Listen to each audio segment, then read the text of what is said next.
Now that area over there, across the water, we will build a very large dome, like a center for dialogue, to invite different people out here.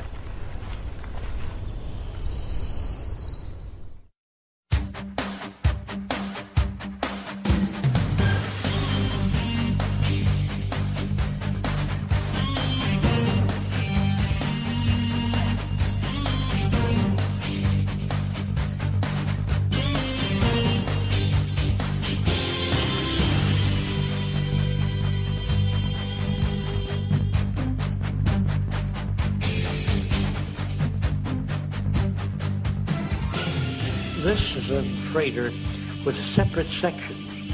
This freighter can deliver this to the Philippines, drop this off in Hawaii, and so when all of the freight bays are released, they are propelled automatically to the loading docks. And then the forward portion of the ship and the rear portion, which is the propulsion unit, are joined together. So you always travel at a balanced load. You never travel with an empty hull back. So using energy that way conserves millions of gallons of fuel if you use fuel in the conventional sense. This is a possible propulsion method. In this instance, water is drawn toward the surface of the ship electrodynamically, and in turn, the ship's reaction is forward, away from the pressure toward the rear. It's like holding a peach pit and squeezing it, and it moves forward. It has far less wake, less water turbulence, and very little energy consumed. What you see here is an illustration of underwater transportation for the future. And the very leading edge, air bubbles will be emitted very rapidly in front of the unit, and that will cut down the resistance considerably. If you were to release thousands of air bubbles underneath a ship, it would sink because the water is less buoyant with the air bubbles in it. So the air bubbles will be a system in the future for reducing the forward resistance. Transporting things underwater is much more economical and offers much less resistance. When traveling on the surface, you're confronted with waves and wave motion. Underwater, you don't have that problem at all.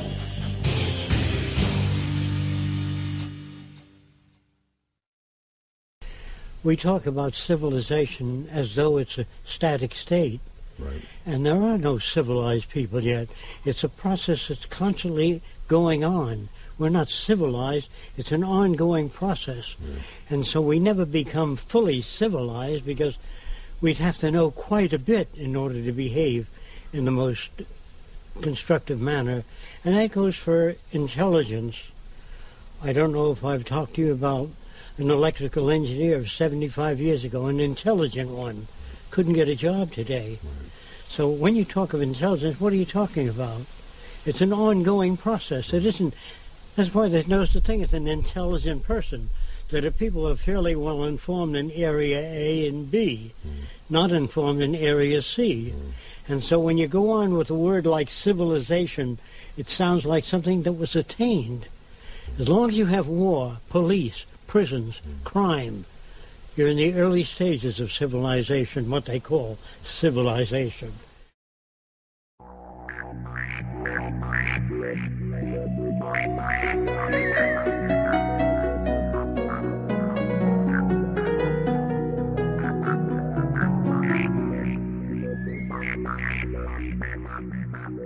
This type of helicopter or aircraft would have its propulsion unit at the tip of the blades.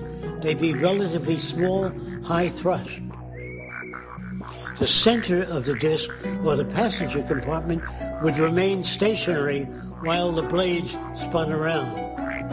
In the event of engine failure, the blades can automatically gyrate and bring the craft down, not only vertically, but can travel forward by tilting.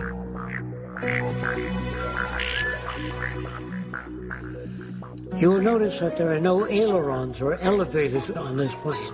It's operated in a different manner, also by ion propulsion. Electron discharge is much lighter, much cheaper, much safer, much faster, and less energy consuming.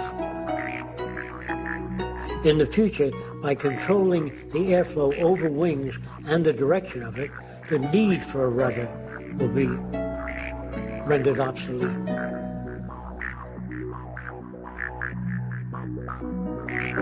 For individual transportation or small groups, you have the vertical landing and takeoff VTOL aircraft of the future.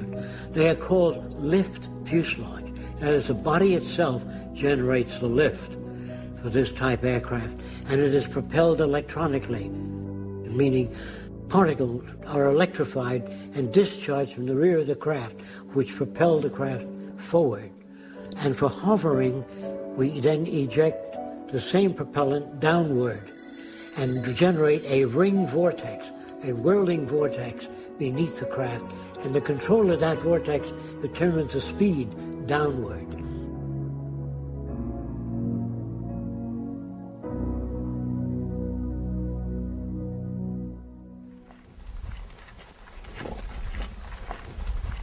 We're going over to the model dome where we have models of future-type buildings and how they go together.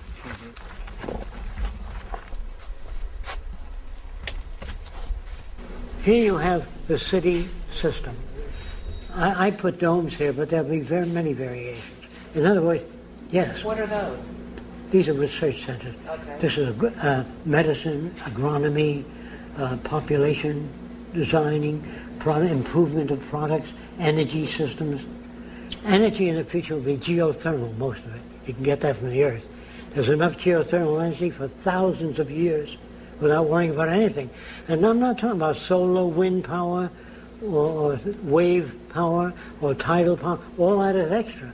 So there's no shortage of anything except brains in Washington. You can't make money from the sun. What's that? You can't make money from the sun. No, you can't. Exactly that. Now all these things can come apart and be recycled. Now if you follow me, we'll go to the future. All right, let's explore the thinking of Jacques Fresco and the society he'd like to see. Now, we'll start with this, and you tell me... I'll try to point it out. Yeah, you can point right at it. Most of the cities are based on natural configurations, basic designs in nature. The center of the city, the nucleus, will house an electronic computer, which only controls water purification, the atmospheric conditions, that is, it controls air contamination systems. They maintain safety, they oversee the environment, maintain ecological balance between animal life and plant life.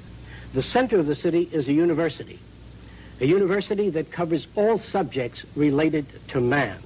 There's no courses that are used to exploit or abuse any other human being. All repetitious jobs will be phased out. We feel that machines ought to do the filthy or the repetitious or the boring jobs, that man has to be free to pursue the higher things, the higher possibilities of man. In other words, if this... So you came up with this idea for a round city. A round city, a round governmental branch. And then extending out of it would be the Department of Agriculture, Education, Oceanography, the disciplines. The circular scheme or plan brings each district closer to the central dome, which contains the medical, food, shopping, everything else that people need. The circular arrangement makes it easier to operate using far less energy than any other system. And if you start at one end of the city and go through the city, you always return to the same place. Whereas in a linear city, you go to one end, you have to backtrack to get to the same point. So the circular scheme is by far the most efficient. And when cities are contracted in the future, they will be contracted as a whole, as an entire system. In that way, all of the parts and components would be delivered in stages. Like sequel 1 will be the underground, the heating systems, the electric generators, the piping systems, the recycling systems. Then after that, the next layer, which would serve as the first layer that contains the architecture, the foundations for all the buildings, and after that, the erection of structures up from the foundations, starting with the central portion of the city, working its way out to the different radial sectors, and then out to the final housing sectors, and then to the agricultural belt, and then to the recreation areas. The cities themselves are prefabricated.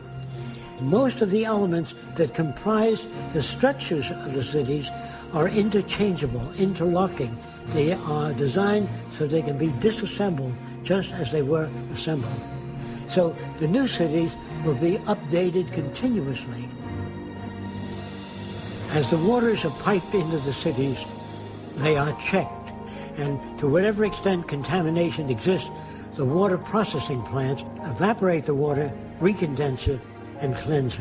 In other words, all waters piped into the city will be monitored constantly, not by a monitoring system, but several monitoring systems. The same is true of the air above and around the city. It's constantly monitored. All of the rooftops are photovoltaic. All of the outer skin of the building converts solar radiation into electrical energy. As we move beyond the third sector, we come to tennis courts, parks. Beyond that is the residential district, which consists of lakes, waterfalls, all kinds of beautiful plants throughout the area. And each house is concealed by plants so you can't see another building. Some people prefer, as in the next sector, to live in apartment houses. The apartments have drama groups, recreation, swimming pools, discussion groups, and so many other facilities. The disadvantage of living in a private home is you would have to go to the various places to access the same things. Instead of motor vehicles in the city, all transportation is carried on by circular conveyors that we call transveyors. They move radially, circumferentially, and vertically. They serve the function of elevators, buses, conveyors. But if you wish to go to another city, you can take an elevator down beneath the Central Dome, which has maglev trains, etc., that will transport you to the center of any other city or any other region. There will be no waste products, just as in nature there are no waste products. All materials that we would formerly call waste would be recycled and converted into new products. And that when the city hits a certain number of people, we stop the development and let everything go back to nature between this and the next city.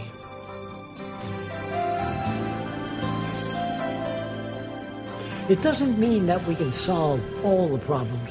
We can just design and build a far better environment to advance all human beings.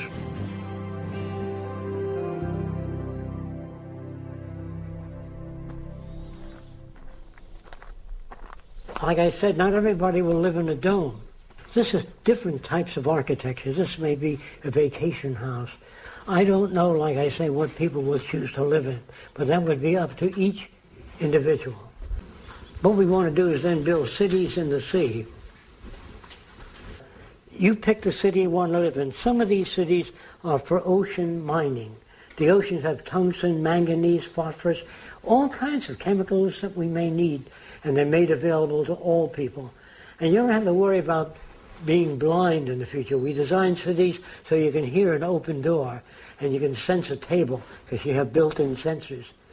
And we work on making artificial methods for visual things for everybody, because anybody can lose their eyesight. There's no more nickels and dimes for medical research. This is what the army of the future is all about. Do you get it? Okay. There's usually an alligator sleeping down here. Let me see.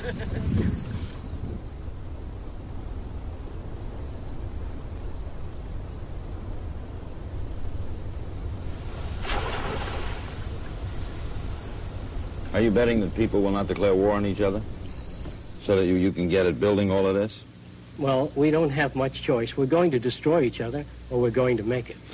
Now, this looks like some sort of submerged stadium with something. We might build circular cities in the sea, where the water's about 30, 35 feet deep.